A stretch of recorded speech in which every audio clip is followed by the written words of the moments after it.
to its opposite: diverse schools and more common content.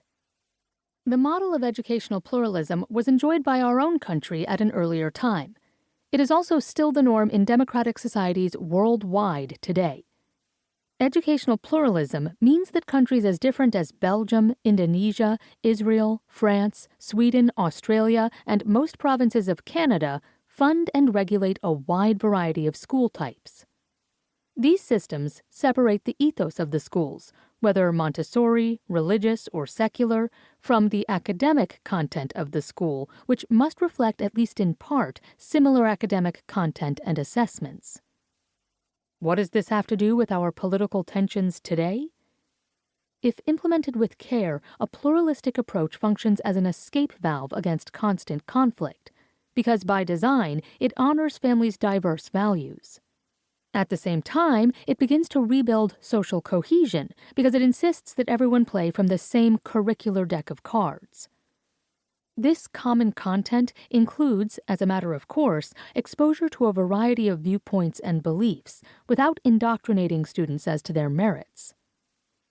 This is an important distinction for an American audience. Indoctrination occurs when one set of claims about the world is presented to the exclusion of others.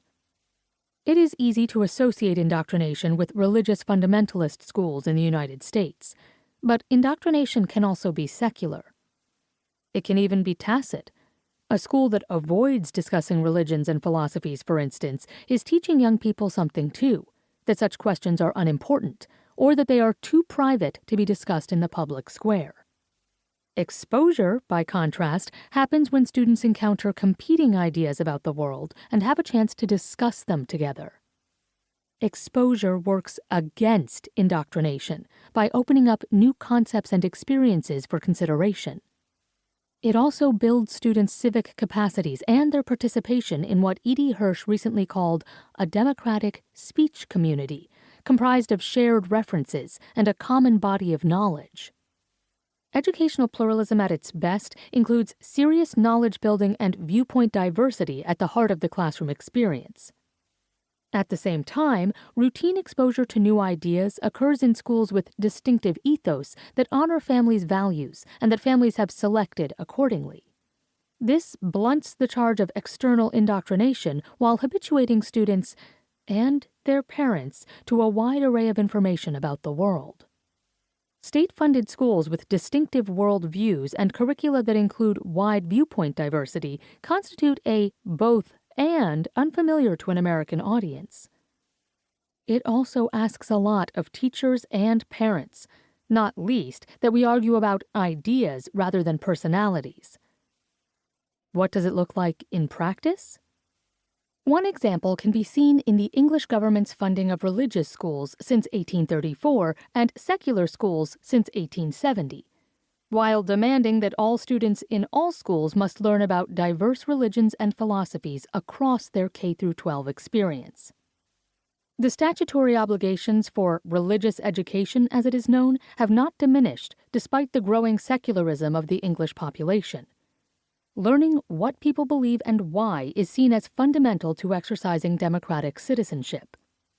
Most countries that are part of the Organization for Economic Cooperation and Development follow suit, and have increased rather than diminished the requirements around religious and philosophic literacy in the last 2 decades.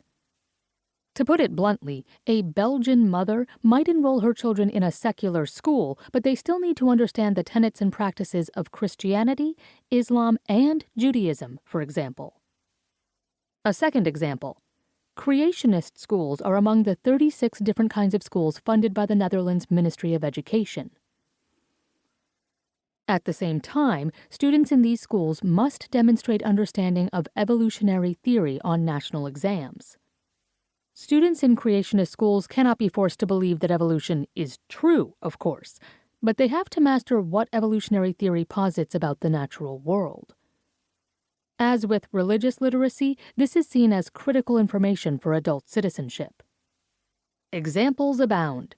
Indonesia funds Protestant, Catholic, Islamic, and secular schools, but requires them to teach 80% of the national curriculum. Inuit, Catholic, and secular schools in Alberta use the same instructional framework